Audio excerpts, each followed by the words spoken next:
Okay, and with that, I will call this meeting to order. It is 6:32 on April 15th.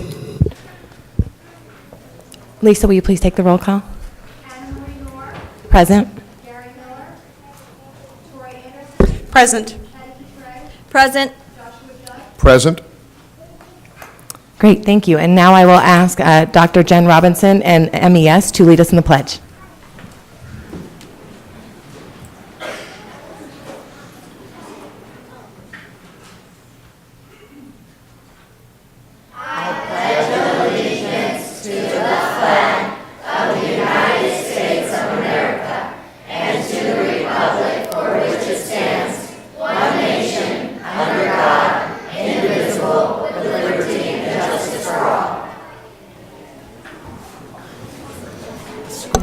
Thank you very much. We are now on item D, adoption of the agenda. Do I have any motions? So moved. Second. I have a motion and a second. All in favor? Aye. All opposed? Motion passes. We are now on item 2, call to the public. I've got 5 cards here, which is 6 cards, which is great. First up, we'll have Roger Wagner. And please remember to state your name for the record. And the Wait 1 sec. members of the board may not discuss items that are not specifically identified on the agenda. Therefore, pursuant to ARS 38-431, 1H, action taken as a result of public comment will be limited to directing staff to study the matter, responding to any criticism, or scheduling the matter for a future agenda. The board requests that all comments be limited to 3 minutes or less, and that the public refrain from the use of speech or language that is offensive or inappropriate pursuant to board policy KFA. And please state your name and address for the record.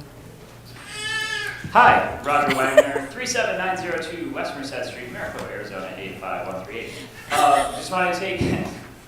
Just wanted to take a moment first to say thank you for Mara and Desert Winds End for not only your generous support of what we're doing with the new building and the program, but considering making everything safe for our kids and what we're doing there. That it not only does it mean a lot to us, it means a lot to me, and I know all of you reached out to it. But also for my just scads of colleagues that are here who are representing, the movement that we're doing with Arizona Educators United, the Red Fred movement, and everything you're doing to help us get the funding we need. Thank you. Thank you. Next up.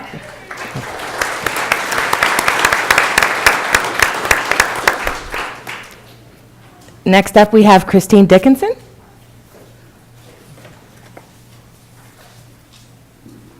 Good evening, President Knorr, members of the board. I am Christine Dickinson, 43673 West McClellan Court. I think that's all the required information. I'm here tonight to say thank you to the board and our leadership team for supporting the Arizona Educators United movement, or Red for Ed. I've watched this community transform over the last 2 years into a very supportive community to bring in new students to our campuses and to build upon those positive messages that are getting out there. I appreciate every single one of the staff members who has jumped in to clear up misconceptions that are being posted on social media. I commend every single one of you for staying positive and staying united. I also wanted to say thank you very much to all of our classified departments. We would not have a job if it were not for our classified departments. So I think business, and I think transportation, and I think food services and technology and human resources. But all together, we have to do this as a united team. It is not about teacher pay. If it was about teacher pay, this would have been resolved. This is about educators united, not about teachers, educators. And together as a team, we are educators. So thank you to all the classified staff that has come together to support the cause. Thank you for everyone who took time to vote last Thursday. I appreciate everyone taking the time to overwhelmingly show the state that some action needs to happen for our children. Keep it positive, guys. Please make sure that you use facts when you are addressing people on social media, and don't give them any leverage, guys. So thank you, board, for always having our backs as teachers. Thank you, admin team, for walking in our shoes and seeing what we do every day so that you can also make teacher or decisions that positively affect our classrooms for our students. So I greatly appreciate everyone who has helped in this cause. Thank you for your time. Thank you.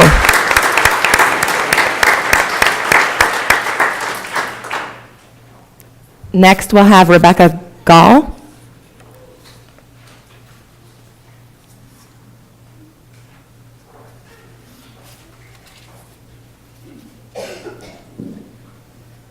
Hello again, members of the board.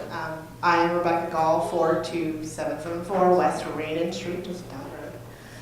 And I'm actually here to tell you that I got to attend an amazing event this past weekend in Tempe.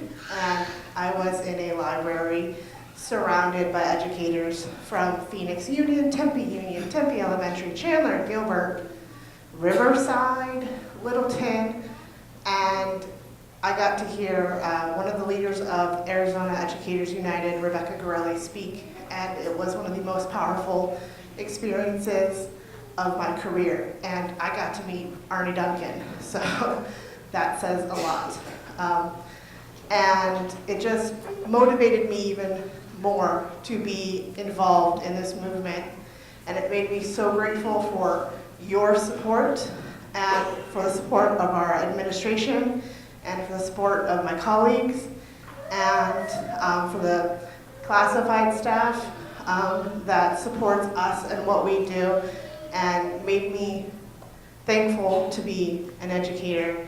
And I was more than happy to represent Maricopa Unified School District last weekend in Tempe and live stream it for everybody to see. And that's all I have to say. Thank you so much. Okay, thank you.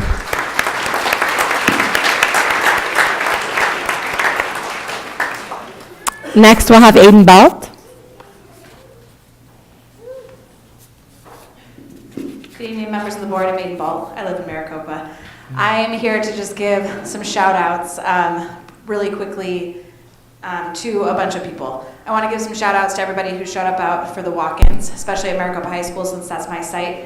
I want to give a shout out to Mary Grace and the Fortunato family for coming out and supporting, and I want to express my support and thanks to the board for everything that you are doing in your support of teachers and students. And I wanted to also give a shout out to our new superintendent, Dr. Lopeman, and the cabinet for being amazing as far as communicating with their families, sending everything out in English and Spanish. I think that is a super awesome move.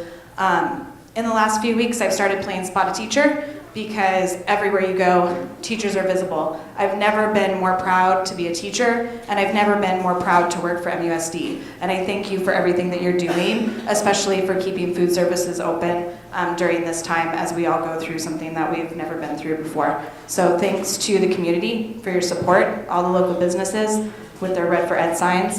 We appreciate you, and we're doing this because we believe in better schools and a better system in Arizona. So thank you. Thank you.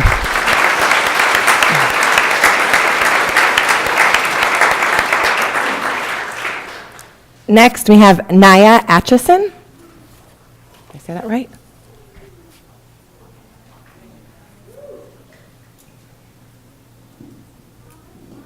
Hi, I'm Zanaya. I live in Maricopa as well. I just moved into my new house. My address is like gangs.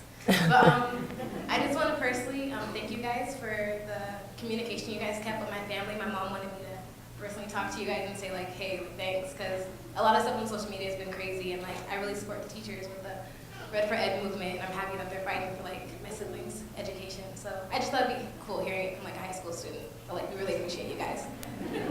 Awesome. Thank you.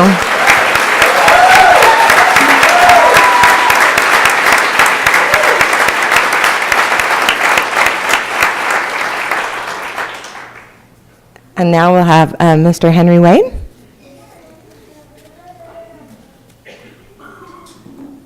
Good evening, members of the board, members of the administrative team.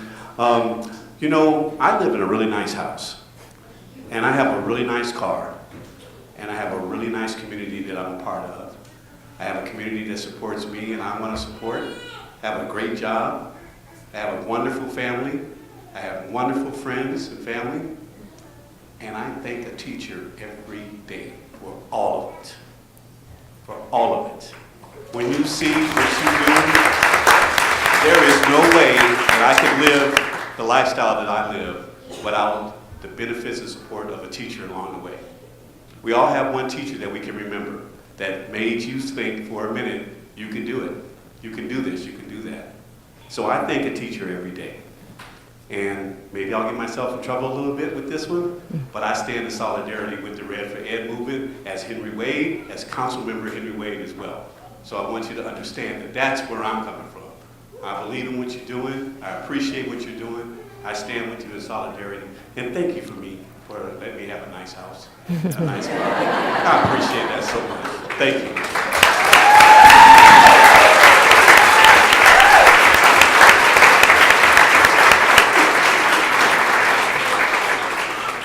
Thank you. And finally, we'll have Dr. Tracy Loatman, our new superintendent, who will soon be up here sitting next to me, and I can't wait, but for now is going to address you from the podium. Thank you, President Noor, members of the board. I'd like to take a few moments and update you formally regarding the district's response to the Red for Ed movement to increase awareness for teacher and staff salaries and the need for additional funding of public education. Through this powerful movement, it is teachers who have commanded the attention of our governor and our legislature. Their efforts have sparked unprecedented interest in funding of public education, or should I say underfunding of public education. While the message is not new, the persistent teacher presence is new. Thank you to our teachers in this room, and thank you to all teachers for being the critical difference that brings us to this point. Last week, 78% of our Maricopa Unified teachers and classified staff voted in favor of a staff walkout to be held tomorrow, Friday, and possibly into next week. This level of participation in the walkout posed a significant impact to our school operations. Therefore, we decided to close all MUSD schools. We are fortunate to have a community present here tonight that consistently supports our schools. So we ask for their patience and cooperation through these next few days. During the walkout, we will serve breakfast and lunch delivered through a skeletal staff of child nutrition and administrative personnel. Extracurricular events and field trips are canceled. However, prom will take place as planned. And if we have to add makeup days to our calendar after Memorial Day, high school graduation and kindergarten graduation will occur on their current schedules. I would like to thank our school principals for their flexibility and agility during this response. Looking ahead, adjustments to the school calendar may require some board action. I will remain in close contact with you regarding any compliance issues that surface. In the past 4 days, I've come to know and respect many people in MUSD, many teachers, some parents, and the leadership team here at the district office. In particular, I'd like to recognize two teacher leaders, Mrs. Sue Swano and Christine Dickinson. They've committed to communicating frequently with me and our leadership team, and for that I am so grateful. We believe our plan is flexible, and I have 27 seconds, is flexible and accounts for the fluid nature of this situation. We are in uncharted territory and relying on open and honest communication to make the best decisions for the entire Maricopa family. Our response plan is specific to the details as they have presented themselves up to this minute. Like all good teachers, we will monitor and adjust. As the situation unfolds outside our boundaries, we will make plans internally to care for our children. I want to recognize each of you for your careful consideration of all the information that lands in your inbox. Your unique perspective as parents and board members is relevant to every member in this community. Thank you for your leadership and demonstrated compassion for our teachers and your utmost care and concern for our students. Thank you. Thank you.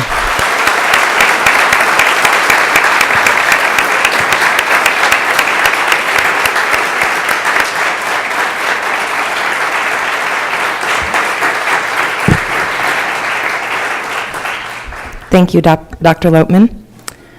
We will now move on to our governing board member reports. Mrs. Cotray, did you want to start? Thank you, President Noor. So I was a little bit busy. I was able to attend the rocket launch, the one that they had to reschedule from Salsa Fest over at Desert Wind, and it was fun and exciting, and I want to thank the STEAM Foundation for sponsoring that. Supervisor Smith was out there, Councilman Manfredi was out there, several volunteers, and only one rocket that was launched went directly into the building, but everything's okay. I also was able to attend the meet and greet for the city managers finalists, and it was nice to see an old face, and then to meet the new city manager, so that was interesting. I look forward to seeing what he'll bring to our city. I attended the Parent Gifted Night that we had last Thursday. It's exciting to see where they're going to take our gifted program next year. I had a lot of questions for them, and they answered every one of them, so thank you. We have a football booster meeting tomorrow, and I also had one last Thursday as well. The new coach has amazing expectations for our students, and he understands how important the education, the academic piece is to it, along with the character piece. And he is going to hold our players and our parents accountable, and I'm so excited for next year's season. And then I also received something in my inbox. Maricopa Police Department, they are having an event on May 2nd, and it's called Question, Persuade, and Refer. And it's about identifying teens at risk. And so if you want more information, please contact Mary Witkowski at the Maricopa Police Department, because May is the mental health awareness, and so I thought this was important to bring up. And then lastly, I've been able to attend some of the Red for Ed events, and I do want to thank the teachers, the staff, and the community. As board members, we have advocated for education, and we will continue to advocate for education. But what you guys have accomplished in the last month is more than what we've been able to accomplish in the years. So thank you so much. That's all.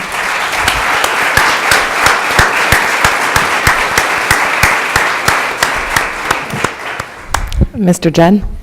Thank you, President Noor. Several weeks ago, we had a large meeting to discuss the events that took place after the Parkland shooting.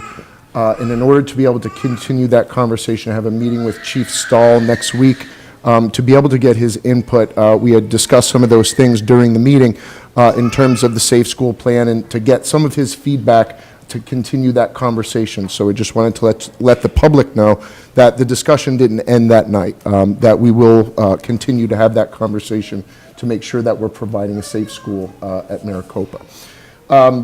Beyond that, it is wonderful to look out at a room and see light blue shirts for an award, red shirts for a cause, in a packed room. It is part of the change after the passage of the override, and I can think 2 overrides prior, working with Jeff and other individuals, and it was a different mood. There wasn't nearly the positivity, the turnout, the positive comments, and it feels just like Maricopa's glue is starting to form, and it's wonderful to see.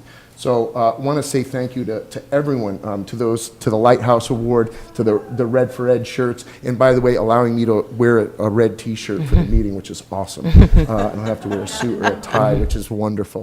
Thank you for all of that. As a teacher, I wasn't always able to turn out to the walk-ins, but it was wonderful to be out on that field and take a walk around the lake with other teachers and educators. And be a part of that movement. So thank you for everything that you guys do, and it's a good time to be in Maricopa. And thank you also to Dr. Lopman. Talk about being put into the fire, but she has done so with grace and speed, and caring about the things that should be cared about, like feeding our children during the walkout. So thank you for that. Thank you, President Moore. Thank you.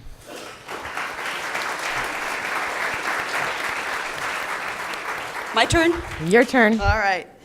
I had the amazing pleasure of being able to visit the transportation department on Monday, and met with Sergio and was able to meet Matt, who is a phenomenal, he's in the back, make sure you say hey, phenomenal shop foreman and mechanic, and he's overworked, but I was so impressed by the standards and the way that Sergio and Matt and his team are taking control and really improving that transportation department. Not many of you know, but Sergio's only been the director of that department since this recent spring.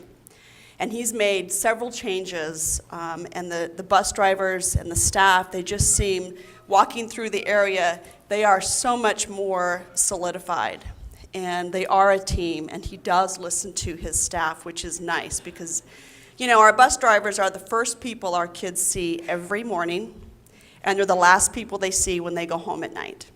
So they are an important key in the success of our students.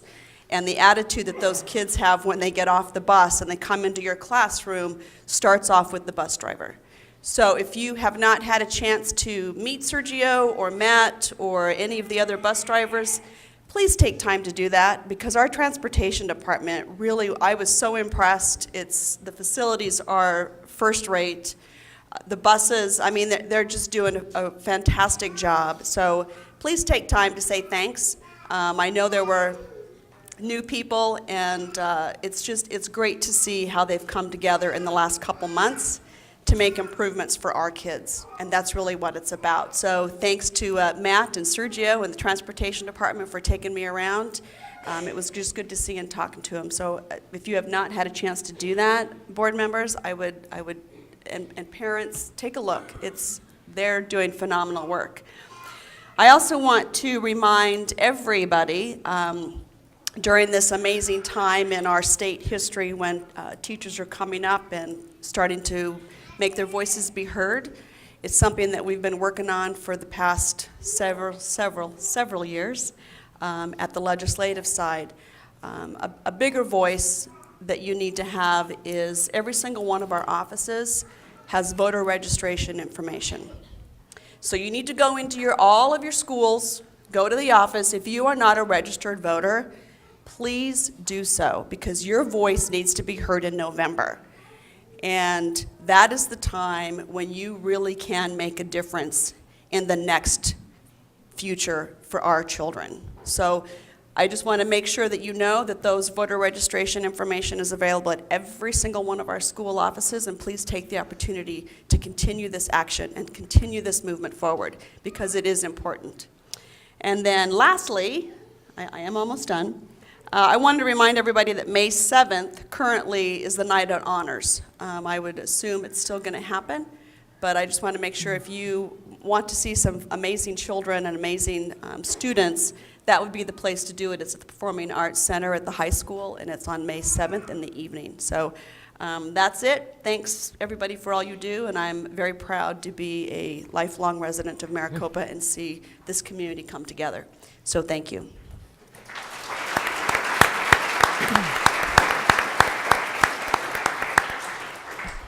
Thank you, board members, and I echo what you have said.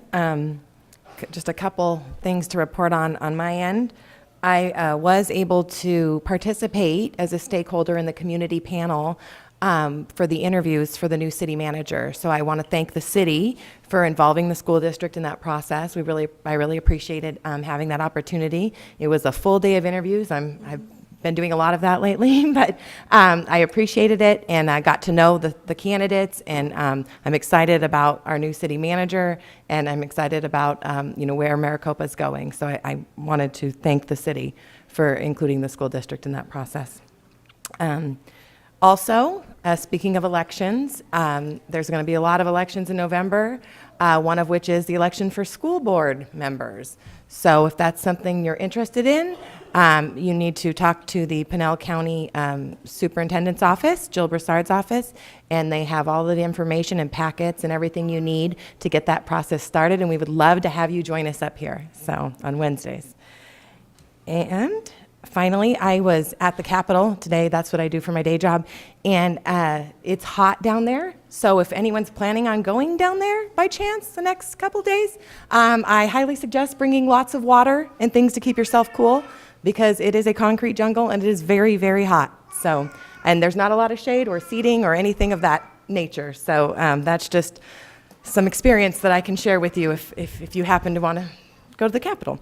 And finally, I want to echo what they said about Maricopa and about the teachers and staff and everybody coalescing to make a better school system for our students, because that's what we're all really here for. So I want to thank you all for that, and thank you for being here.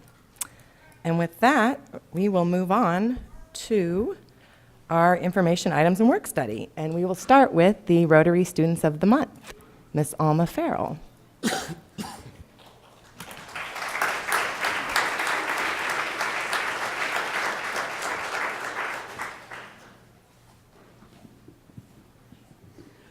I would also like to take just a minute to tell you how proud I am of all of you, and it's true. Our school system is just not consisted of teachers. All the staff is important, and I'm glad that you teachers recognize that. I'm proud to be a part of this community, like Tori. I've been a member of this community. My family has been a member of the community, and my father came out here in 1956 to be an 8th grade teacher. So we've been involved in the school system since then, and I'm still here and proud to be part of Maricopa. So I would like to thank the governing board and our new superintendent, Dr. Lopman, for allowing Rotary to honor these students at your board meeting. Students, when you read your packet that you get, please know that there is going to be a scholarship application that starts tomorrow morning. Okay, and it's based on the 4-way test that Rotary is so proud of. This is the 4-way test. It's of the things that we think, say, or do. Is it the truth? Is it fair to all concerned? Will it build goodwill and better friendships? And is it beneficial to all concerned? This information is very important to all of you. This is what your scholarship application will be a part of. I would like to acknowledge the students' parents, teachers, and administrators, and thank them for supporting their child and the children in our system.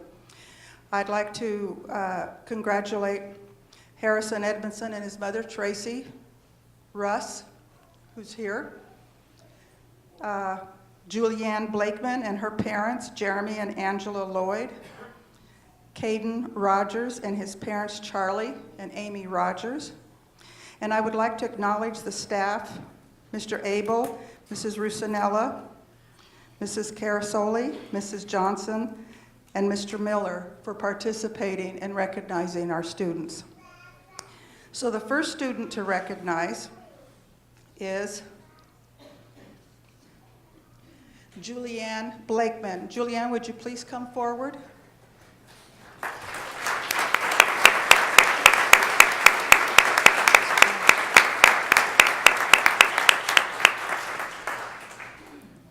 Julianne is an 8th grader at Desert Winds Middle School, and we've been informed that she is a great academic student with a 4.0 GPA. She's involved in student council, the after-school club, Kids Kiwanis, and participates in church activities. She possesses great citizenship and is admired by staff members at Desert Winds Middle School. Mrs. Carasoli and Mrs. Johnson nominated her for this award. Mrs. Carasoli states Julianne is a phenomenal young lady. She has grown in leaps and bounds. Watching her self-confidence blossom and witnessing her academic achievement is why I am a teacher, she says. Mrs. Johnson states, Julianne works well with other students and shows mastery of concepts and objectives. Her work is neat and conscientious. She works quietly and responsibly. She also helps others who are struggling to understand ideas and tasks. and she's a true example of Tiger pride. Thank you.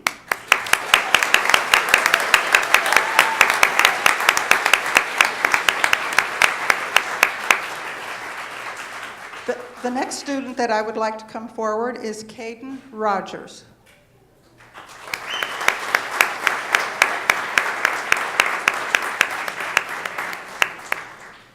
Caden is an 8th grader at Maricopa Wells Middle School, and he's the March Rotary Student of the Month. We've been informed that he is an honor student with an extremely high GPA.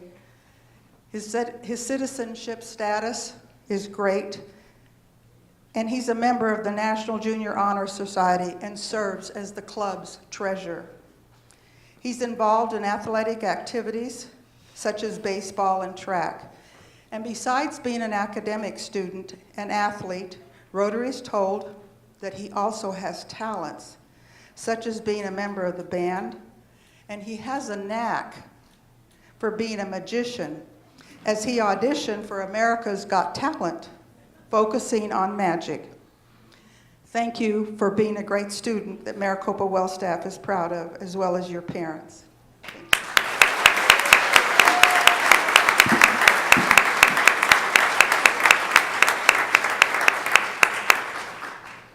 Our third student is a Maricopa High School student, Harrison Edmondson. Would you please come forward?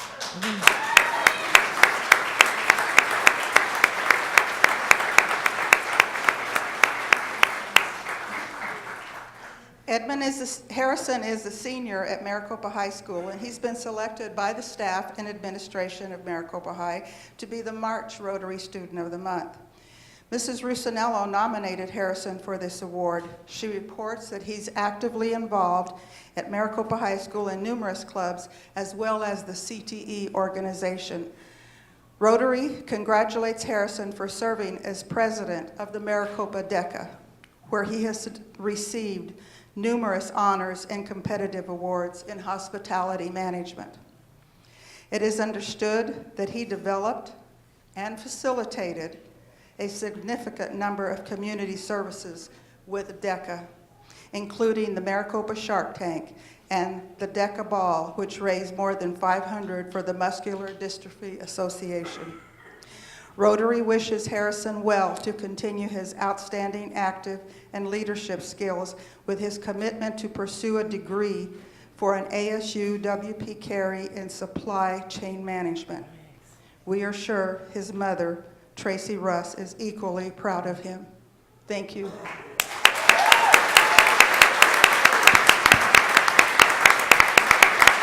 you.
Okay.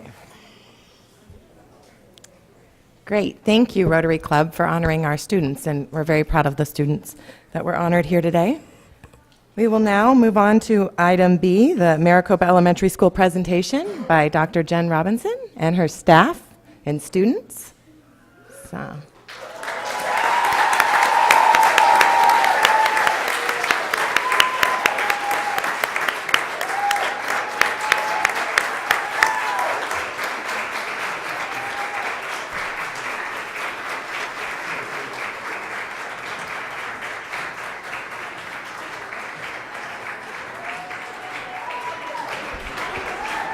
Good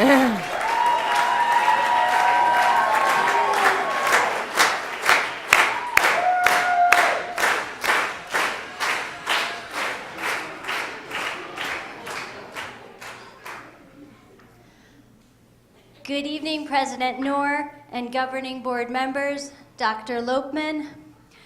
Thank you for this opportunity to share our Leader in Me Lighthouse story.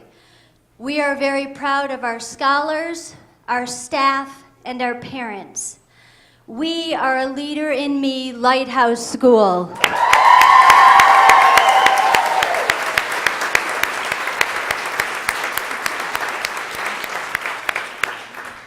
A year ago, I stood here and told you that was our goal.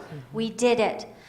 To achieve this recognition, we needed to demonstrate the elements of and meet the Lighthouse criteria in the following areas.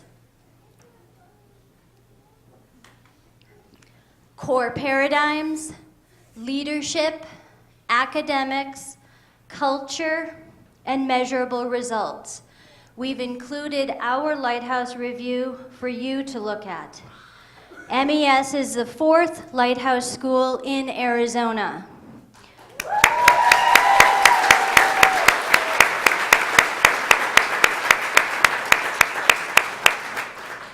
As of today, there are 5 other Lighthouse schools in Arizona, 2 in Kyrene, 1 in Gilbert, and the newest was Luke Elementary.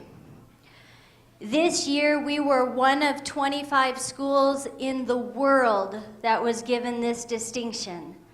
There are 379 Lighthouse schools in the world, and MES is one of them.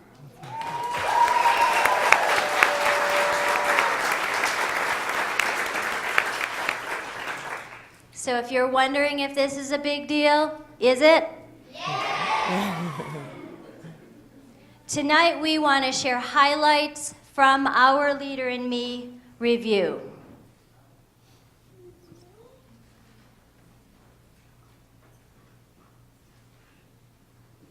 My name is Pate Justin. I'm a scholar in Miss Kelly's 3rd grade class.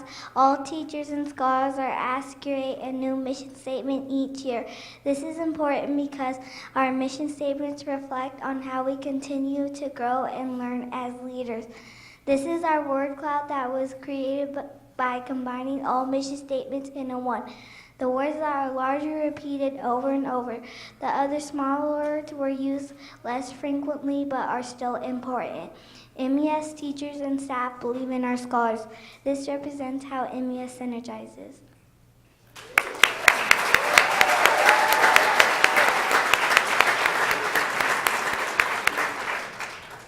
My name is Izzy Clark. I'm a scholar in Miss Kelly's 3rd grade class. Every class creates a mission statement which sets a goal for the year or a promise to each other. My class mission statement: we will be proactive and responsible. We will do our best to work hard and pay attention. We will help each other achieve our goals. We will be leaders in all we do.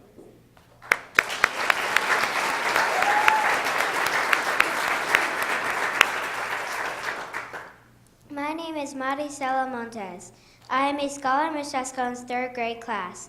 At MES, every scholar creates their own personal mission statement. My personal mission statement is in my leadership binder, and it helps me set goals and encourages me to work with others. My personal mission statement is to read 5 books a day and to focus on the larger words. Another mission is to help others with their math and reading, so once 4th grade is here, I am prepared. I believe everyone in Ms. Chascon's class can read 100 words on dibbles. Some people might not believe it in their heart, but I do and care about everyone in our class.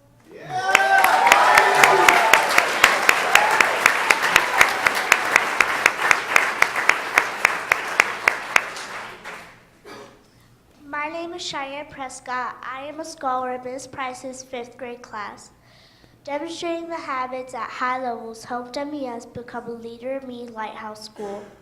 The scholars in Ms. Tammy's class would like to introduce you to the 8 habits.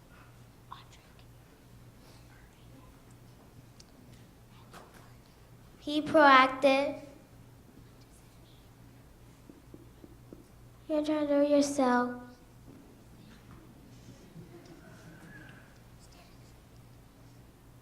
it to begin with the end in mind.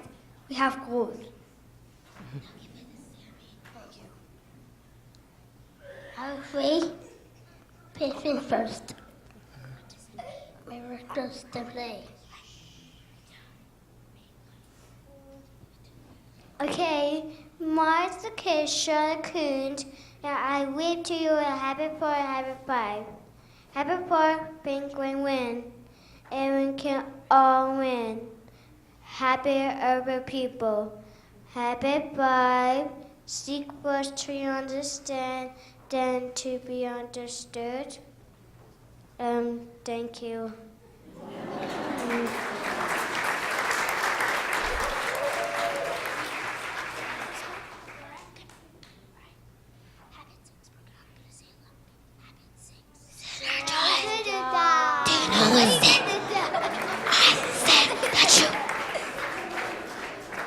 We were together. We're not done yet. What does it mean, guys? What does it mean? Sinner dies. No, what does it mean? What does it mean, guys? We work together. Yeah.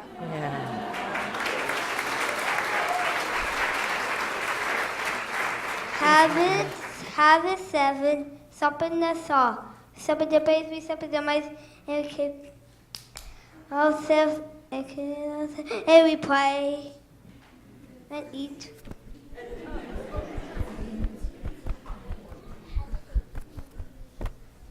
When it rise, be brave, speak up.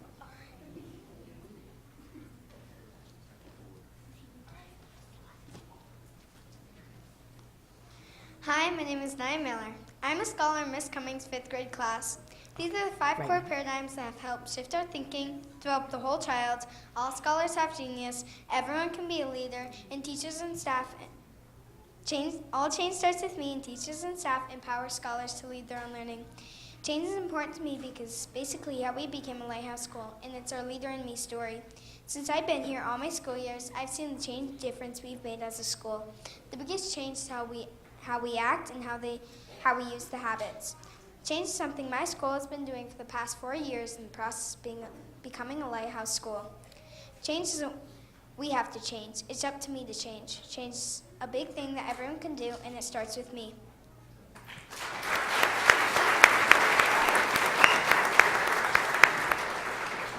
Hi, my name is Chloe Mikulowski. I'm a 5th grade scholar in Miss Cummings' class. Leadership is important to me because it helps me become who I am today. After 2 years of being at MES, I see lots of leadership, and even I show leadership too. People synergizing and working together, demonstrating the 8 habits. MES believes scholars can be leaders, not just few, but every one of us can become a leader and is a leader. I hope more scholars come to MES and they become leaders. When we became a lighthouse school, everyone being a leader was a big part in that.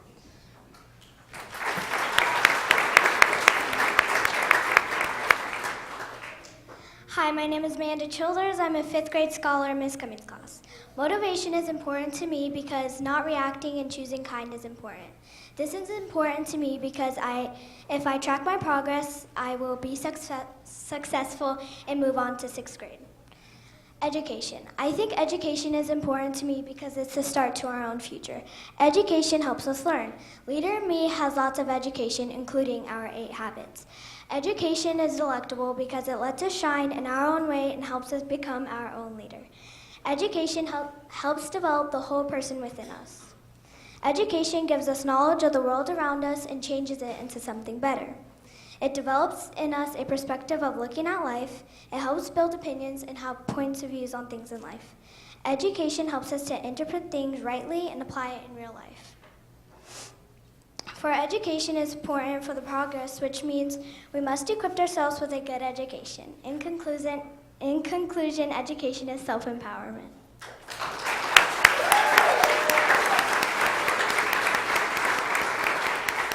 Hi, my name is Emily Owen. I'm a 5th grade scholar in Miss Cummings' class. Potential. Potential is important so that scholars know that teachers believe in every one of us and not just a few scholars. Not just a few scholars are smart. We are all smart in our own way. No one is the same because potential makes leadership easier and helps kids know they have friends they can count on. Hi, my name is Nevaeh Pullen. I'm a 4th grade scholar in Miss Holler's class. Weeks are widely important goals. that are important for our school to achieve. This year, wigs were a big part of what we did achieve. Lighthouse. Without them, we wouldn't be able to do it. Our school wigs connect to our district goals. One of our wigs is 95% of MES scholars will be here and on time for school. We are very close to achieving this goal. Our classes track attendance every day, and Data's doctors track weekly in attendance in the office. Hi, my name is Liliana Flores. I'm a 4th grade scholar in Miss Holler's class. Another week is 80% of MES scholars will meet expected growth on math and ELA. We track our own ELA and math wigs and action steps every day in our classes. We talk about how we achieve our wigs or what we need to do differently. Another week, MES will achieve Leader in Me Lighthouse status by May 2018, which we did.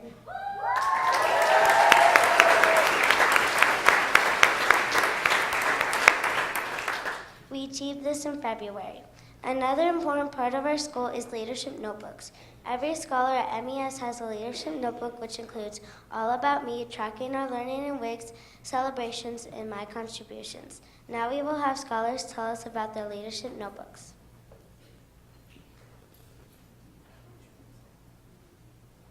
Hi, my name is Max Sparks. I am a kinder scholar in Miss Zulick's class. My favorite tab is titled Myself.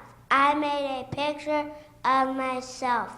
When I grow up, I will be a zookeeper, a policeman, or a fireman.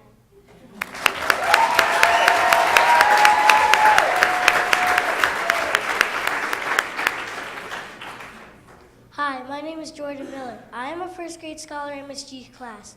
I am most proud of the referral I was given by Miss Palm, the dance teacher. I received this award on March 5th, 2018. I earned this reward because I was chosen to be the dance leader of our class for the month of February. My favorite tab is my goals. I track my attendance. I was here at school every day in December and January. I missed one day in February because I went on a trip with my family. I wrote a wig to learn the first 1,000 sight words. My goal was to complete this by May 2018. I am proud to say I met my goal.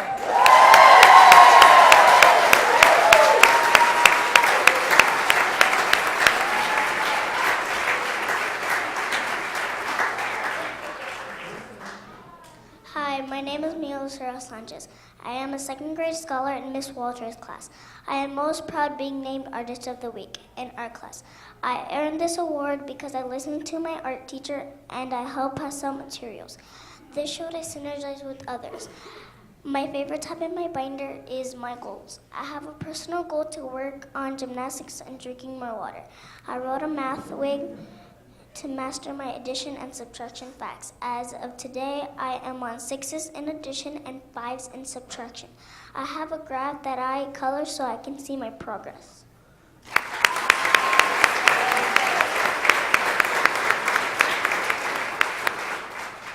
Hi, my name is Kira Adekai. I am a 3rd grade scholar in Miss Sascone's class. I am most proud of my positive behavior referral form that I received on February 9, 2018.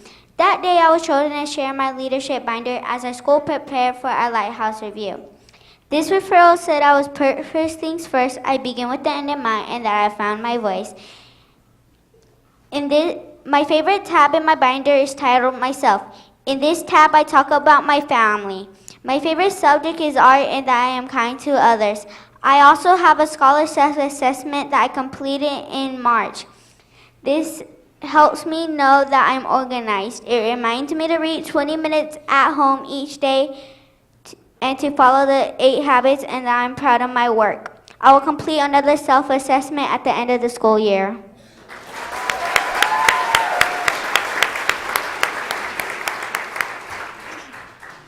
Hi, my name is Yanni Moshi. I am a 4th grade scholar in Miss Holler's class. Something I am proud of in my leadership binder is my spelling bee award. Because it is just exciting to know I made it to the spelling bee and made it to 5th place. My favorite tab and my goals is my goals, and it helps me keep track of what I do every day and if I accomplish my action steps. For example, my math week is to achieve 80% or more on tests. My action steps are do my homework, go on Prodigy, and do my morning math work every day. It helps me get better grades because I keep track of what I'm supposed to do.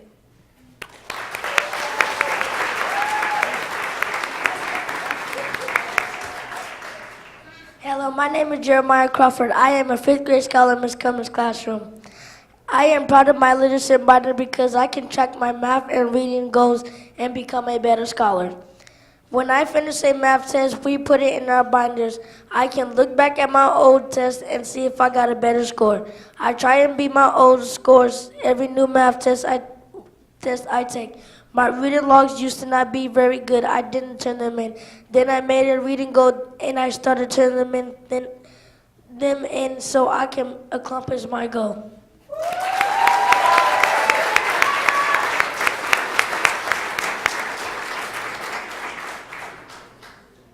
Hi, my name is Aaron Manzanares. I am a 4th grade scholar in Ms. Bush's class. Our goal was to walk through each classroom twice per month. This includes all classes such as PE, dance, and art. When I walked through kindergarten classrooms, the coolest thing I observed was scholars synergizing. I am mindful to give each teacher specific feedback, and I also give them stickers.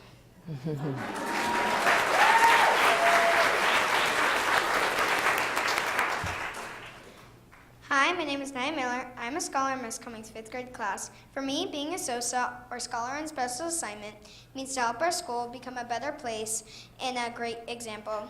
For our Lighthouse Review, we presented the Wall of Fame, which is pictures of our school activities and our story.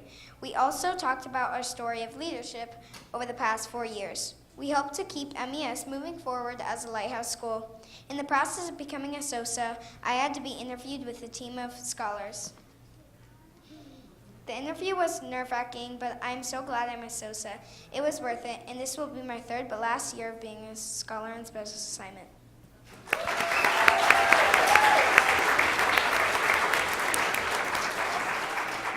Hi, my name is Cameron Clark. I am a 4th grade scholar in Mrs. Begay's class. I remember when I interviewed, my heart was pumping so hard and my stomach was empty. I was nervous. I am on the SOSA interview team. When I interviewed new SOSAs, I wanted to be mindful of not hurting their feelings. It is hard work but fun. We created a plus delta chart so we could tell scholars what went well and areas for improvement.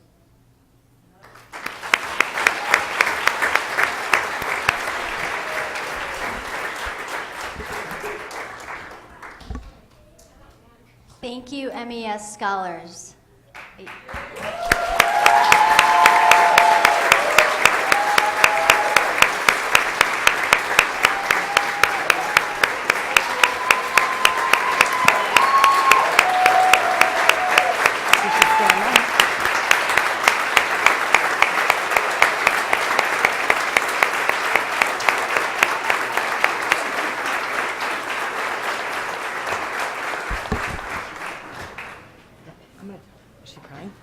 Ms. Robinson? Wow.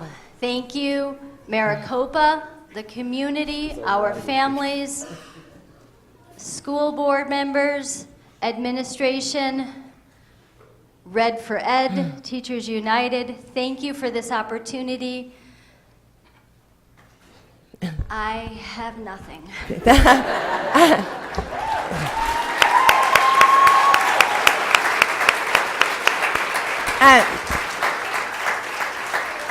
Thank you so much for being here, and the board would really like all of the staff and students to come up to get a picture, because I'm sure the newspapers want to talk about our 1 in 5 in the state school. That's a Light in Me school.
I know, right?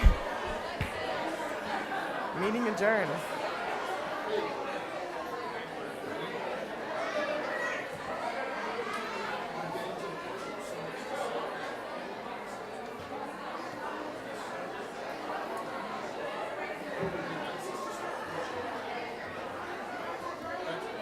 What? No, we have a lot more meeting, but if you guys need to leave, we're going to let you, yeah. Unless you want to stay and listen. It's really exciting. Thank you. Congratulations. I think you guys are amazing. We're not going to.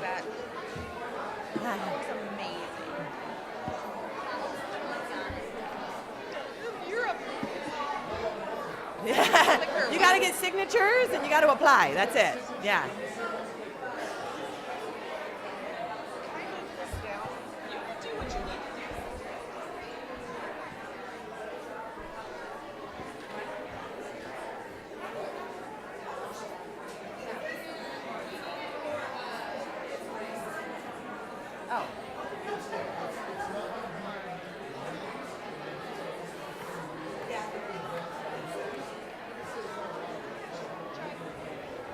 Leave anybody out.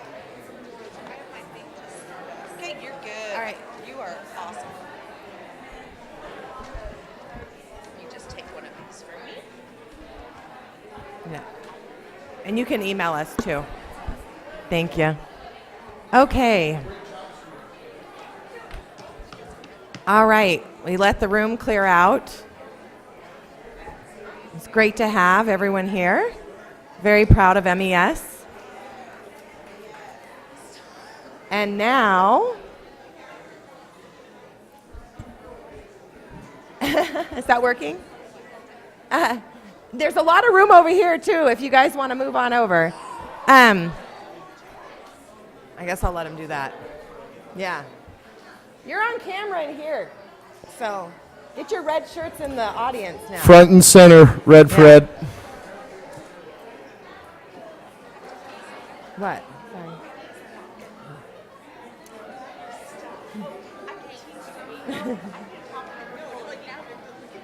We're nice. We're harmless.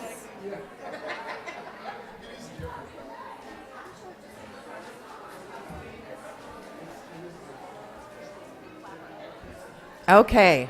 Looks like we're ready for our next agenda item, which is the elementary report card format update by an amazing teacher duo of Miss Palmer and Miss Fisher. So, welcome, ladies. Thank you, President Knorr. Good evening, President Knorr, members of the governing board and the cabinet. Mrs. Fisher and I are representing the elementary report Yeah, card. pick it up, Miss Palmer. Just easier. I'm really loud. That makes me nervous. You need to be a rock Mrs. star. Fisher and I are representing the elementary report card committee. This year, there were 10 K through 4th grade teachers that met as a committee to review and redo our report card for the upcoming school year. Starting in October, there was a committee formed and samples collected from around the Phoenix metro area. In December, an invitation went out to all K-5 teachers to sit on the report card committee, and the teachers from K-5 were also surveyed. In January, our committee began meeting monthly and drafting different options. In February, we began collecting feedback. In March, prior to spring break, those report card options were narrowed down to 2 drafts, and we collected feedback from the staff across the district. On April 18th, at our grade level PLCs in the district, all of the information was reviewed and staff commented on the report card that they had been given.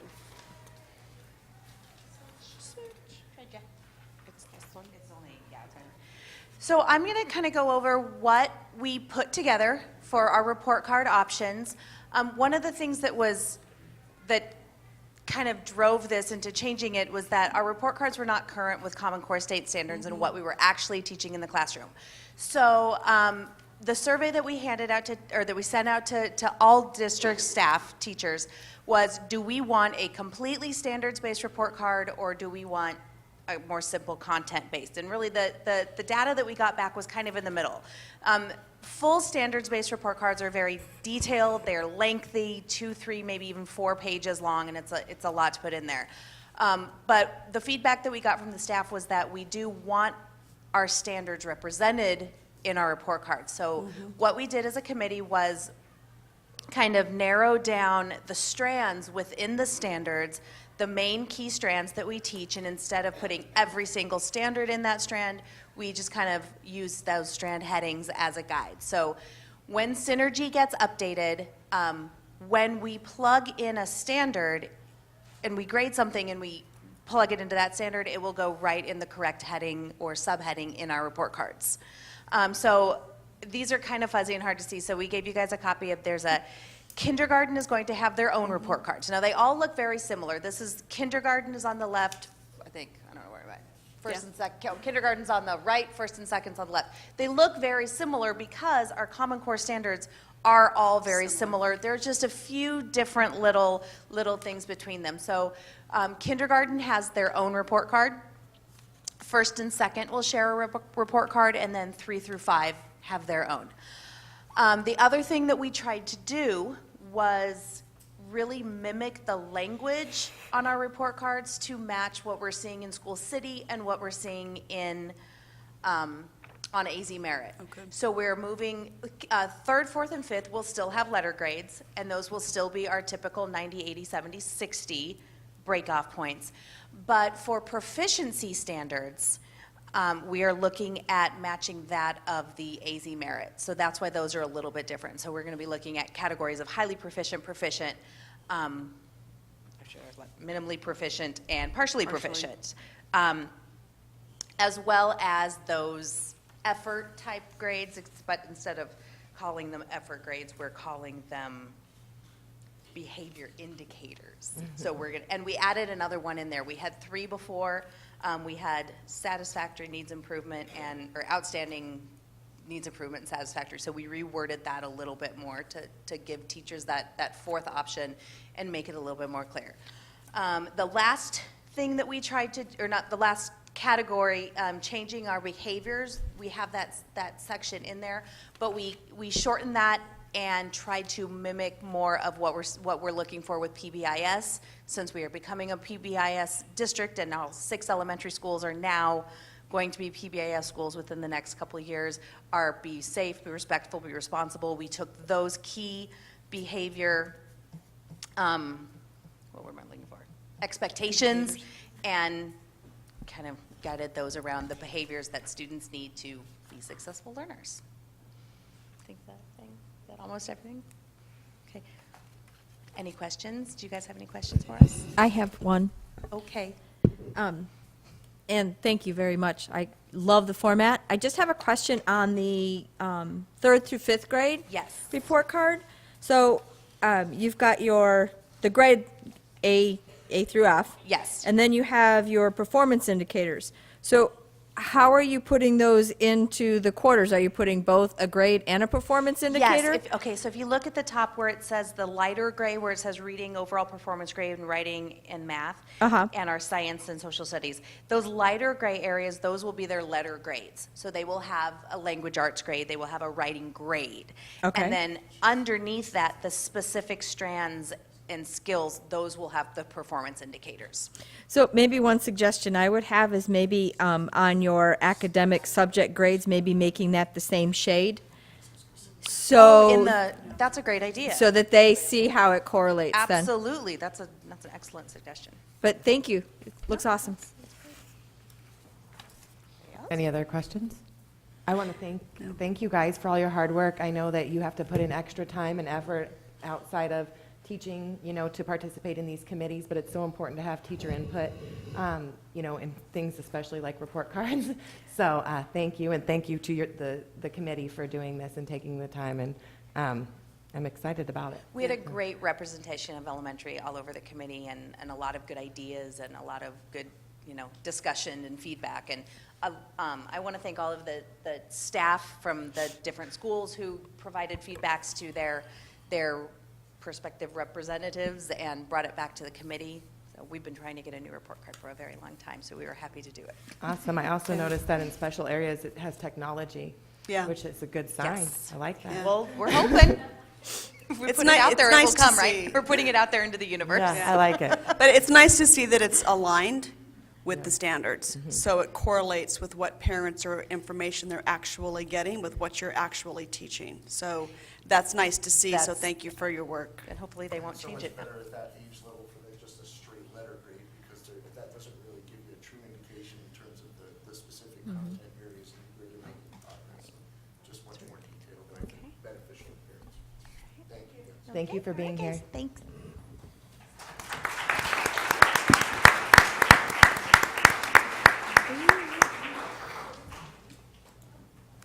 And our next item that I've been so excited to hear about is our Budget Committee findings and recommendations by Mr. Jeff Kramarchek, who we are very thankful volunteers his time every year to help lead the Budget Committee and the stakeholders. So can't wait to hear what you guys have come up with. Not too many people get excited about the budget. We're No. board members. We're nerdy board members. Members of the board and President Knorr, thank you for allowing us to, or giving us an opportunity to form a committee of community members and staff in order to provide input and our recommendations on adjustments to the budget, additions, maybe cost-saving measures, and put a prioritization to that. So what I want to take time doing is to present the results of that committee. And I need a clicker. So our membership committee, our committee membership included a total of 25 committee members. 10 of them were community members and 13 were staff members. A little bit different mix than last year's mix, but still very good representation across community and staff. And then, oop, that went too quick. Oh, there we go. And 2 ad hoc members. So I want to take a moment to thank all of the committee members providing their input, working through that process. It is and can be a very interesting process when you get 25 people together and trying to provide ideas and how much to spend and how much to save and what's right and what's wrong and that kind of stuff. So we worked through great this year with a lot of recommendations, a lot more recommendations than we had last year too. Which we'll see. And also to Tom Beckett and Aaron Roush for your support throughout that whole process. Very, very beneficial. We couldn't do that without you. So thank you to everyone involved. I want to take a moment to talk about the process. We retained the process that we used last year and carried that forward. Meeting started in January 30th and we finished up on April 3rd. Let's see here. So our first meeting, we covered objectives, expectations, and the overall process that we were going to follow for the Budget Committee, and parted with the expectation that they were going to go build their recommendations to present at the following meeting, which was on February 13th. We started off, one of the benefits of the way we changed it last year, we had a list of carryover items that didn't get funded. So we started off reviewing those carryover items, determine which ones are still valid, which ones have been funded, which ones are no longer relevant, and then presented all new items. Everyone went home to do more research on those and figure out what questions they had, those type of things, and do more analysis on those recommendations. There were a lot of recommendations, so we continued on February 27th doing the same thing.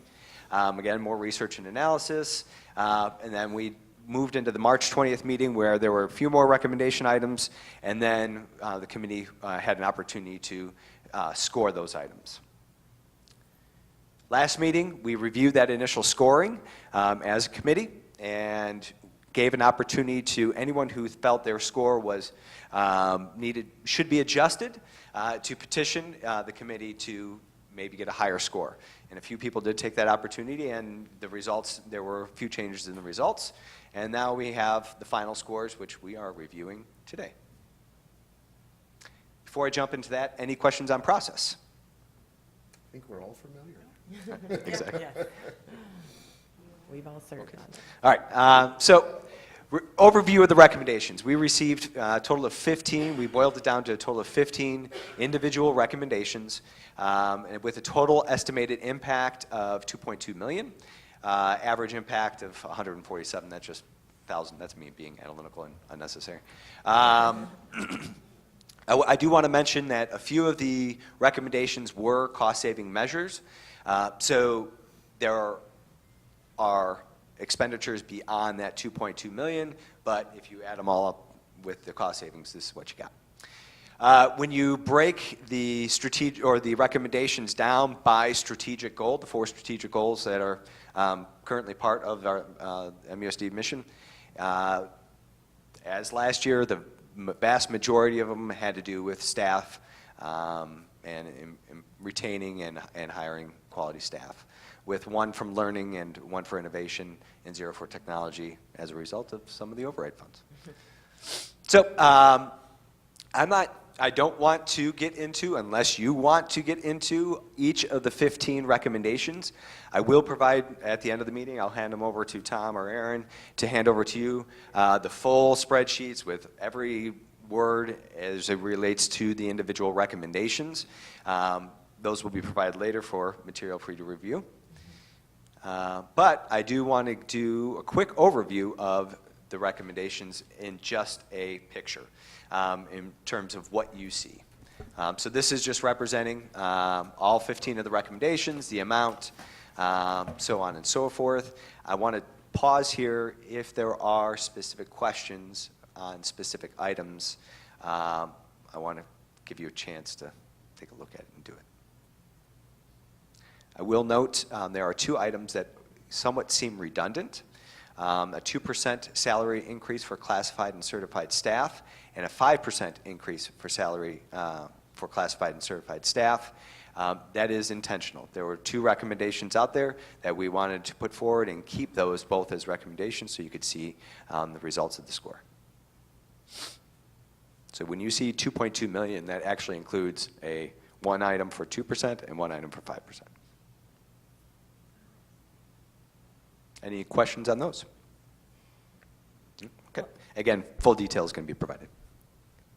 And maybe I'm not looking at the line correctly, but increasing compensation to attract special needs staff would save us money?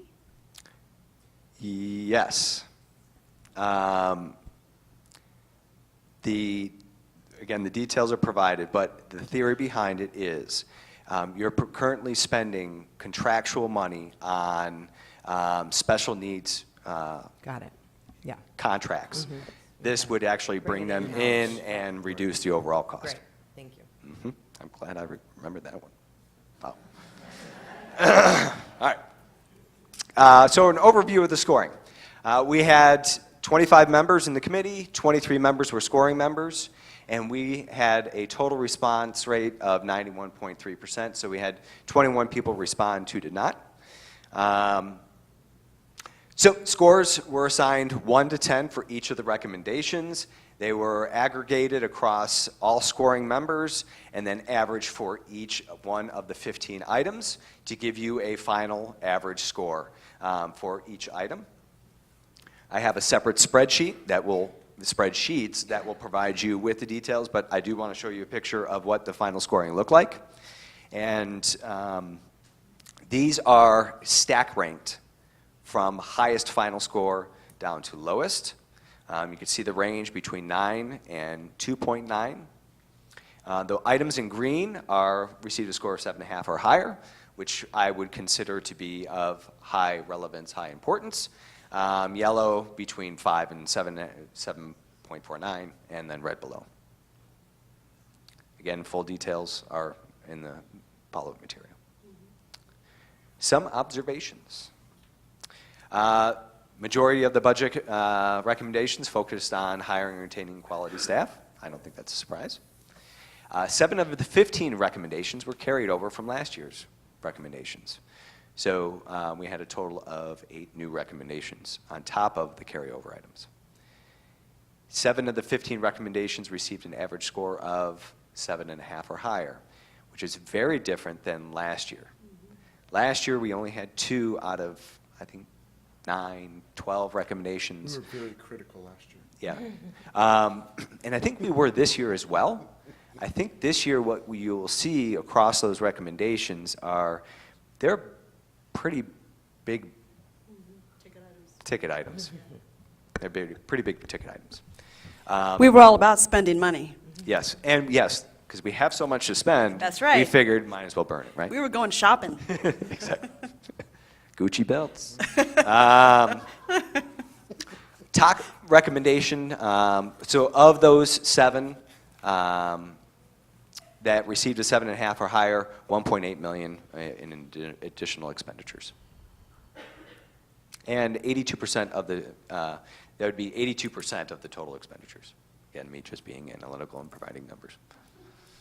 A couple more observations and we're done. Only one recommendation received a significantly different score when comparing community and staff scores.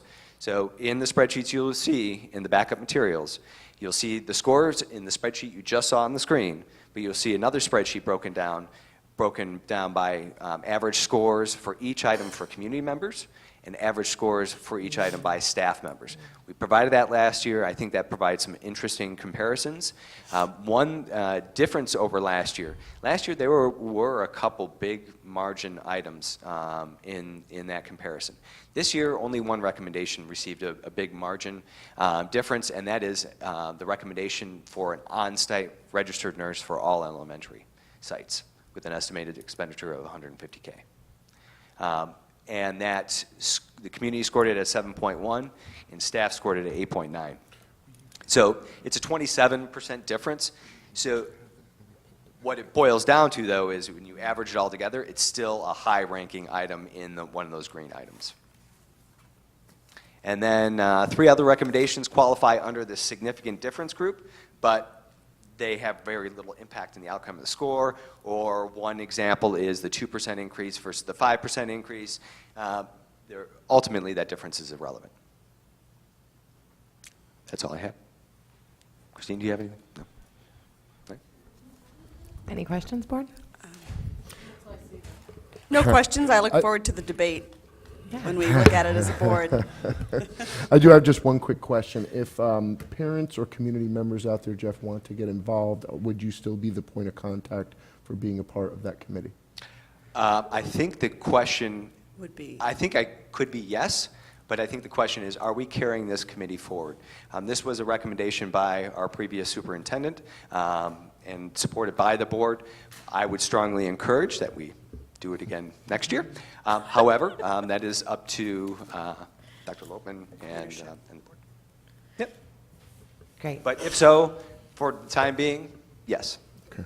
I would just throw it out to the community that if it's something that you were interested in getting more involved in the school district or eventually becoming a board member, it's one of the best ways to kind of start learning about the budget process, what it is, how we land at certain decisions. It was very informative. I was on a couple before. I went to the board and learned a lot from that experience, so I definitely recommend it to the community members. Absolutely, I second that. Well, thank you for being here, and thank you for all the time you took and invested in this, and I look forward to going through all these spreadsheets. So, it's so thank fun. you. Yes, thank you. Thanks, Jeff.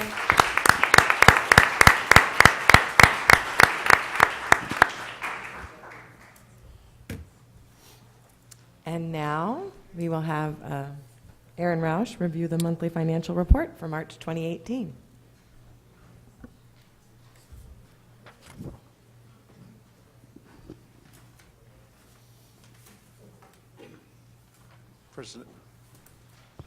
President Knorr, members of the board, Red for Ed and Arizona Educators United. I want to again present the March financial report, and again, front page big news, Dr. Tracy Lopman is on our cover this, so congrats again. I do have a comprehensive memo, and I'm open to any questions if you had a chance to read that, and if not, just let me know. Board, are there any questions for Mr. Roush? Not for No me. questions? No, not for me. Thanks, Aaron. Thank you. Okay. We appreciate the information. Welcome. Okay. Item 5, consent agenda. Do I have a motion? Motion to approve the consent agenda as written. I'll second. I have a motion and a second. All in favor? Aye. All opposed? Motion carries.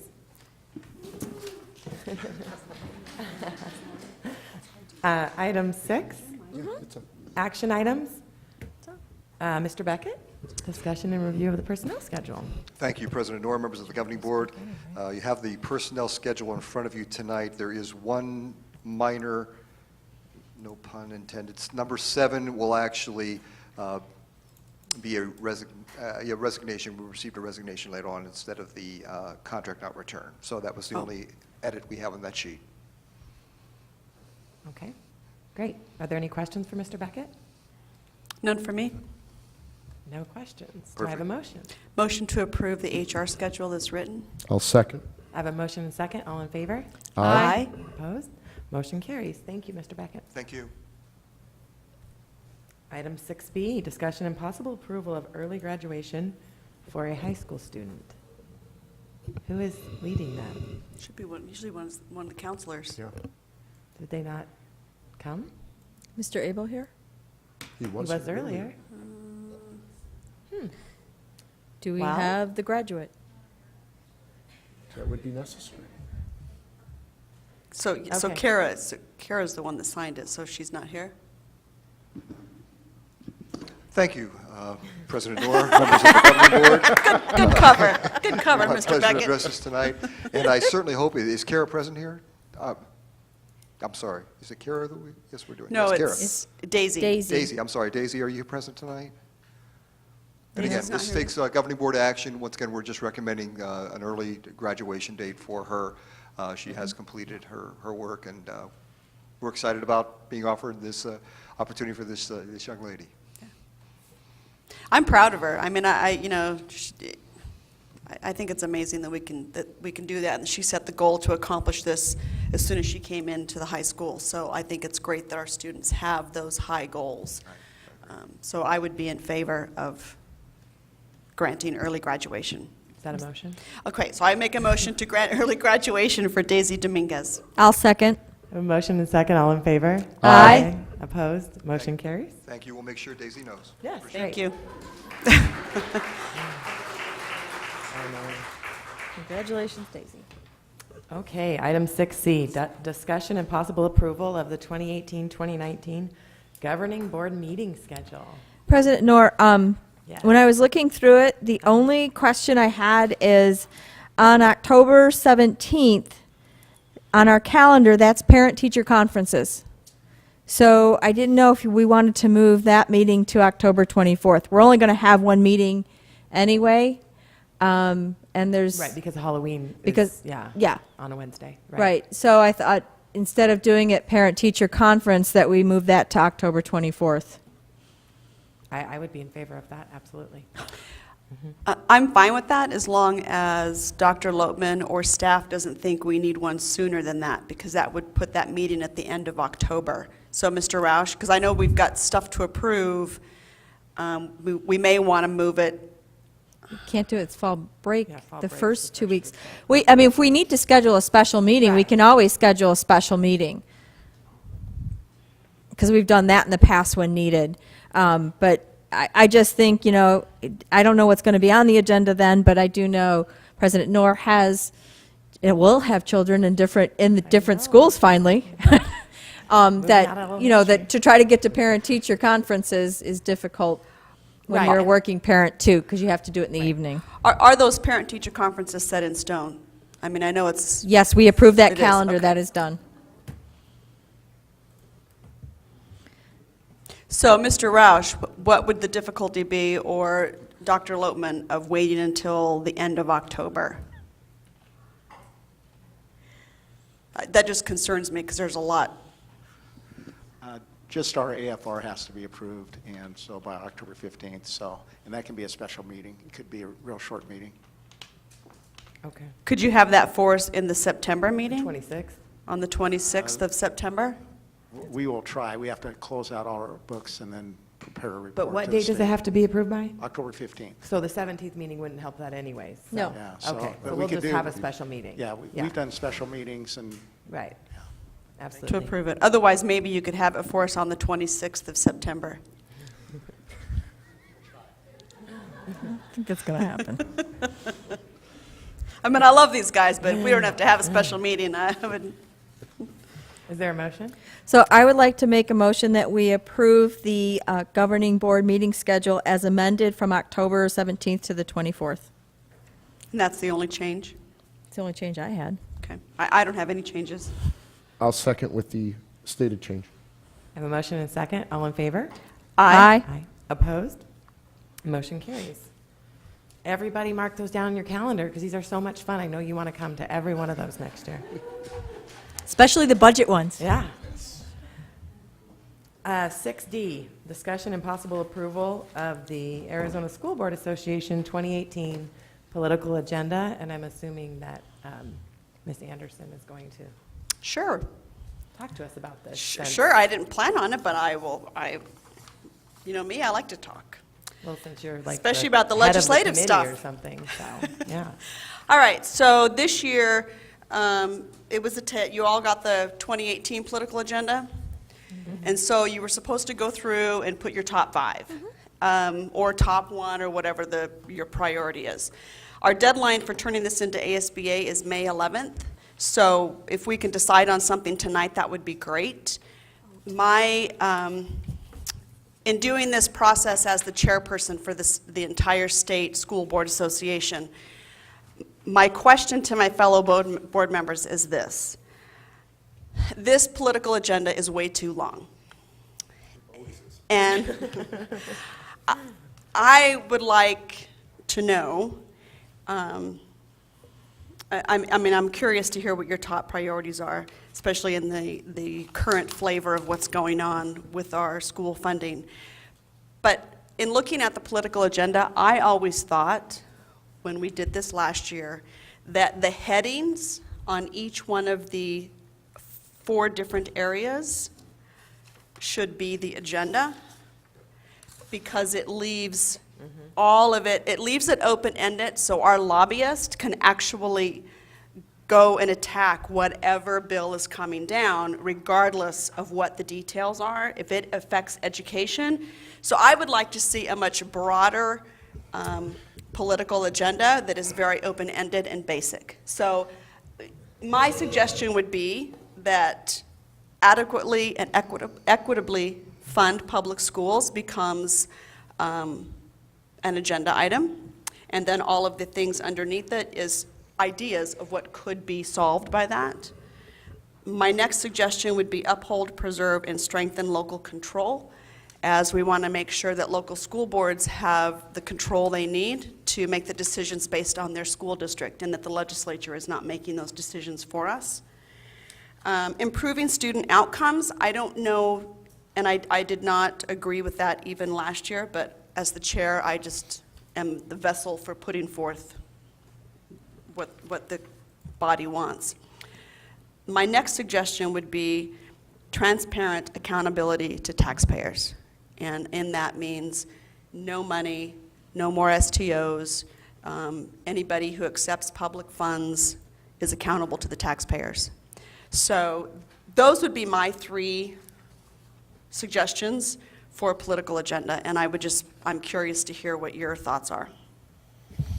First, I would like to say Tori did an amazing job last year Thank you. running that process. It was that was a great learning experience for me to go up there and see that process play out. And I agree with your point in terms of making it as narrow focus as possible. But the problem with that is it's the whole state of Arizona. Yeah. And we can put forth the most narrow statement we want to, but then it's going to include every school district across the state, and it blows up into a monster that gets diluted. And the only way to change that would be addressing the collective and saying, as a state, let's put forward something more focused so that we have a more focused message. Which is what I plan to do with the committee. So those of you who don't understand what we do and how this process works as a school board association, every school board across the state takes part in the setting the political agenda. And so at this point, our political agenda went out to all of our stakeholders, and so each board has to vote on their top 5. And so then we submit the top 5 that we think are important to the legislative committee chair, which is me, and then we take every single top 5 across the state and we categorize those. And the ones that percolate to the top that other schools also have addressed are the ones that have the priority. So we have a huge spreadsheet that has every single idea listed, and then they're prioritized and voted on, and then we meet as a committee on June 5th, and that's when we actually decide which ones do we want to put forth on our political agenda. And then after that, after the committee meets, it's an all-day process.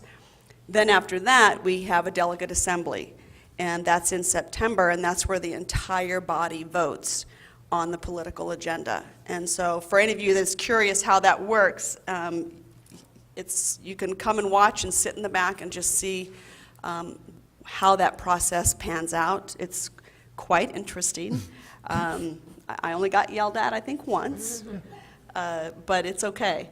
So that's how the process works. So at this point, that's why we're trying to get our top 5 priorities. And then we vote on it as a board, and then we submit that to the Arizona School Board Association, which is then we'll see all of the different, what school boards want.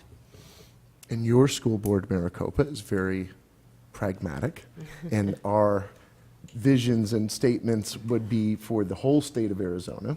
The problem with that is not every school board sees it that way, and it ends up loaded with very particular requests for particular school boards. Items, which is hard. dramatically increase the length of that ASBA statement. So we can, again, put forward our very responsible and narrow-focused And then I can requests. also direct the committee. I think that it will be talking about that in length, because it came up last I'd be year. interested in being involved again as well. Okay. Score. So we don't want to pick 5 then? Is that what I'm hearing? You can pick, I mean, my ones are I would the just 3 pick that number I, one. the 3.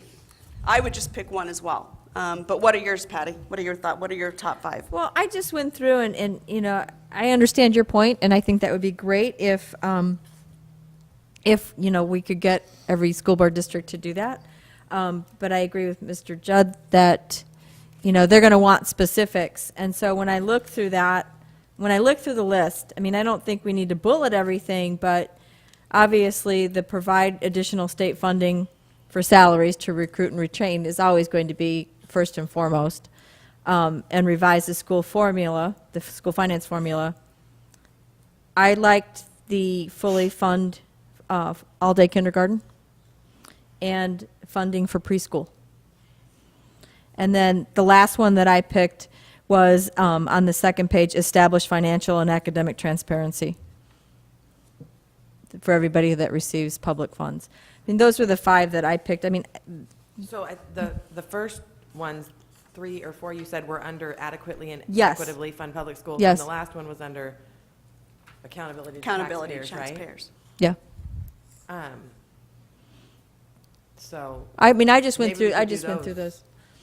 To, I mean, because I understand Ms. Anderson's concern about limiting our organization to specific things, especially when working down at the Capitol, a bill comes up about X and it's not directly related to this, but it's important to schools. If they have greater flexibility, they can still advocate for us. If they don't, the policies don't allow Correct. it. And our staff is useless, not by their own choice.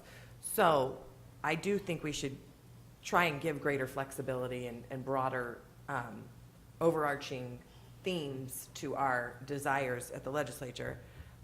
Would you guys be in favor of doing the adequately and equitably fund public schools and the accountability to taxpayers, those 2? And then it encompasses your priorities, but also Ms. Anderson's. I would like to include that number 1. Well, it would be included because It's number 1. you're talking about provide additional Provide- state funding for nationally competitive Oh, salaries yeah. to Yes. attract.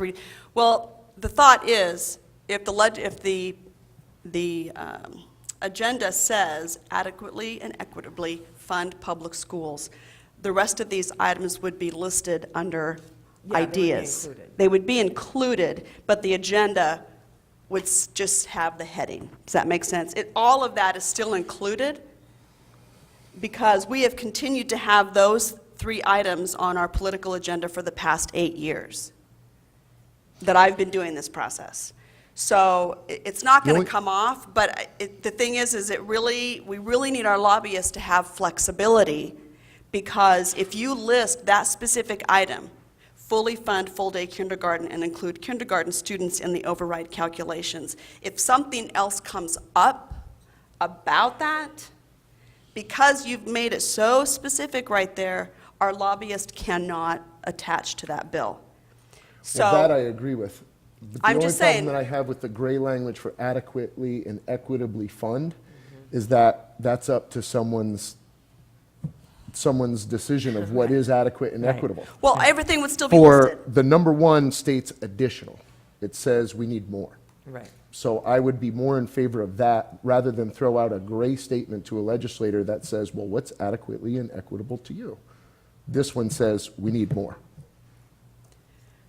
So you're saying, and I'm fine with that. I mean, like I say, this is the a issue. process. That's the only issue, and I don't want to split hairs, but it is a difference. Adequately and equitably is up to someone's. Well, except it's defined in underneath here. But but we're trying to eliminate that, right? We're trying to get rid of all those additional definitions. No, it'd still be listed. It's just, I thought we were just everything would trying still to be submit listed. the heading.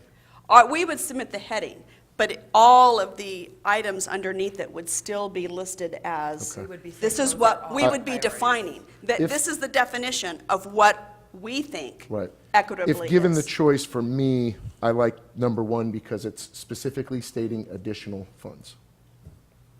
Okay, I'm fine with that. I mean, we have I mean, 5, yeah. Yeah. so we can do that. Yep. I don't think I mean, I think there's that one, and we are then the other keeping- one. We are keeping the entire state of Arizona in mind by submitting our 5. Yeah. Well, we don't have to submit 5. We could submit 1, 2. We could submit that one 5 times, Right. and then you get 5 votes. I am down with that. I'm all about knowing the process at this point. And if you're the established financial and academic transparency for all institutions that accept public funds Yes. is important. I would agree with Mrs. Coutre on that. I So, would too. Do that one. Which one? The one under improving, the one under accountability, Mm. establish financial and academic transparency for all institutions. Is that the one you said? yeah, Yeah. I agree. as number 2, and then,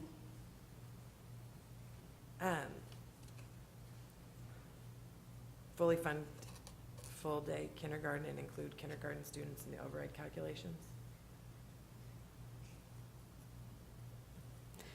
Agree with you can include it. I mean, like I say, it's been on there for the last Yeah. 10 years, 8 years. What has? The kinder one. The Fully full- fund, full-day full-day kinder. kindergarten. It's been on there for 8 years. So until we do number 1, number 3 is not going to happen. See what I'm saying? Right, Until we provide Right, additional. right. This is So- my point. See, so Everything really, it's a emanates from moot number point. 1. Exactly. Yeah. So, until we provide additional state funding, Right.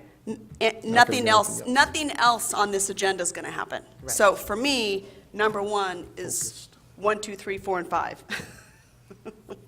So that seems to be I would just say we do 1 and 2, and we can repeat them several times.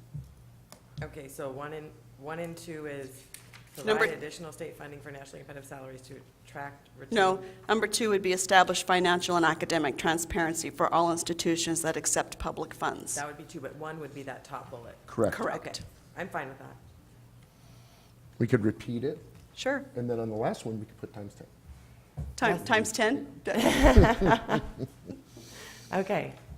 Ms. Coutre, are you comfortable with that? Whatever. Yeah, that's fine. And Yeah. repeat those 2 over and I over don't again? think, I don't think we need to repeat them. I say, well, actually you do, Well, it does, because because it it'll be actually listed 5 factors in- times. right. Yes. It'll actually be It listed. moves your, Yeah, what you submit up the list. it does, in the It spreadsheet. sounds ridiculous. I see your Does face sound and I get your ridiculous. point. But it actually, when you go through Sounds it, you very see that redundant. it does make a difference when the Because it'll be calculation is listed done. 3 times, and Because the it other one will be increases listed. the standing Yeah. of what your school district wants. You're putting in multiple Yes. requests for that. You guys know the process. That's how it is. So I would say we do provide additional state funding for nationally competitive salaries to attract, recruit, and retain talented teachers, and list it 3 times. And then establish financial and academic transparency for all institutions that accept public funds, list it twice. Great. I'm good with that. Is that a motion? It sounded like it, Yeah, and I'll just say second if it yes. is. I have a motion and second. All in favor? Aye. Opposed? Motion carries. Thank you. Thank you, Ms. Anderson. Now we are on item 6E, discussion and possible approval of the Maricopa Unified School District Governing Board resolution supporting our educators. So, I don't know if it's on the... I don't know, is it on the, do we have a slide for that? Is there a slide for it? I can read No. it. Yeah, once you read it. I'll just read it. Whereas the Maricopa Unified School District Governing Board recognizes that the funding for schools in Arizona is $1 billion below 2008 levels, and whereas the Maricopa Unified School District Governing Board is witness to the consequences of this chronic underfunding and sees the negative impact to teachers, staff, students, families, community, and the state. And whereas the Maricopa Unified School District Governing Board has supported and worked for solutions to fund teacher pay raises and other educational needs. And whereas no one has worked harder nor waited longer for raises and for the money for resources to be restored to their classrooms and schools, nor sacrificed more than our teachers and our support staff. And whereas on behalf of our students and families, we cannot allow this crisis to continue without a plan to address these issues. And whereas we are confident our community, including parents, families, caregivers, business leaders, teachers, families, school district administrators, neighbors, and friends will support meaningful pay raises for public school employees and increased educational funding to educate our children and secure the future of Arizona. Therefore, we support our school employees as they make their demands known for legislative action to secure the necessary funding for meaningful pay raises and education funding. Be it resolved that the Maricopa Unified School District Governing Board is in full support of our educators as they advocate for meaningful pay raises for public school employees and increased funding for public education in ways that are lawful and do not disrupt the educational mission of our district. The Maricopa Unified School District Governing Board urges the Arizona State Legislature to work urgently on behalf of the children and families in our state to take swift and meaningful action to develop a viable plan to pay teachers the professional salaries they deserve.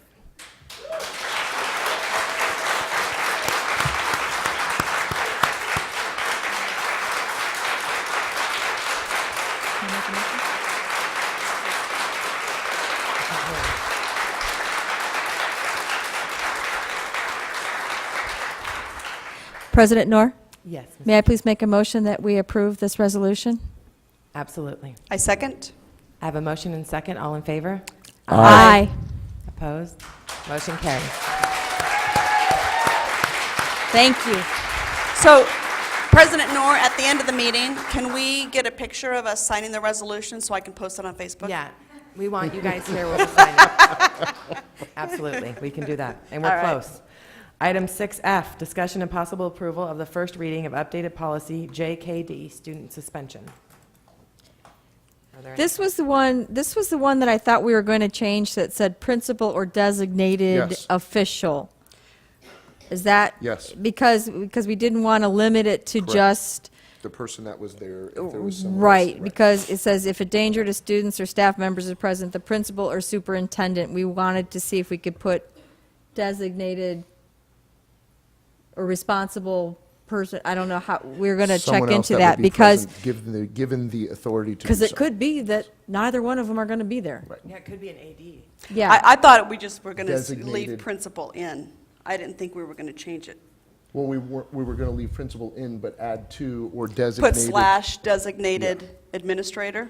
Okay, that would be good. Yes. It has to be an administrator. Yes. Yeah. No, but we have to put somebody, I didn't want to pigeonhole it to just those two individuals in case neither one of them were there.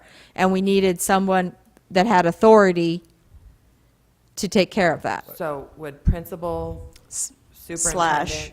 No, it'd be principal / administrator, designated administrator, Right. or superintendent. That would work. Does that work? That's fine. Yes. So can I make a motion to that? Absolutely.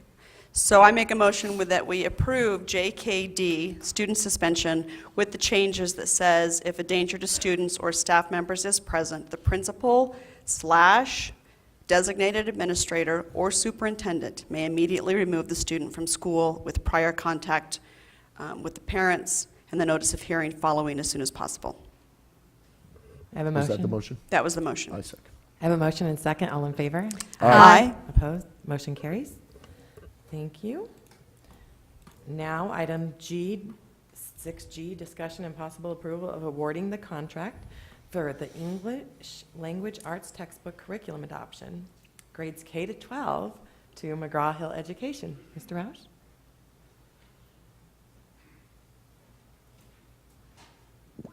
Well, first of all, I think this is a little bit of celebration. So it's a milestone for the district. The ELA curriculum has been needed for a long time. So this is kind of the last formal action for the board, and I think it's, I want to congratulate everybody that was in the process of evaluating that. I want to thank our curriculum department and Mr. Wade Watson, and he helped recently kind of negotiate a payment process for us. So, it's going to be between 1.7, $1.8 million, but over a three-payment process. So, again, my recommendation is to go ahead and approve that. Great, thank you. Any questions? I just want to clarify, because I did ask this question, and I just want to clarify it to TV Land and anybody else listening, that the curriculum is ELA and it's for K-12. We're receiving the entire K-12 curriculum now, but we're making 3 installment payments. So we will have, so that teachers can be trained and get it done, so everybody will have K through 12, the ELA curriculum for the fall.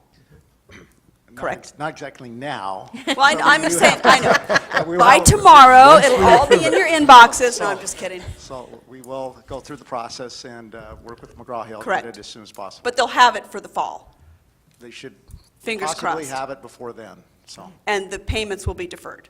yes, there'll be Okay. 3 different payments in this year, fiscal And that's what I was gonna say. 18 and fiscal 19. Yes. That was my question. It will be broken up into 2 fiscal years, so Yeah. all the damage doesn't. Actually, 3. The Three. last payment goes Oh, on that's to the even third. Yeah, Okay. so it'll be 3 payments. One this which- year. We don't one this incur year, all of it one next within year, one and then one Correct. year after. So Wade did a nice job of Yes. negotiating. Yes, I know absolutely. he was going to work on that. So I appreciate, I don't know if he's listening, but thank you, Wade. Yes.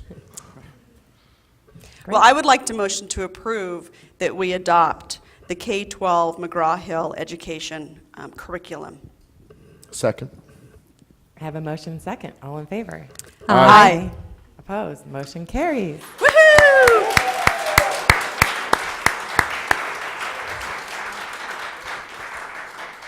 We are now on to item 7, and I just want to say how lovely it is that we don't have to go into executive session today. I know! Kidding. Yay! So, 7A, adjourn. Motion to adjourn. Second. I have a motion and second. All in favor? Aye. Opposed? Motion carries. It is 8:22 PM, and we are adjourned.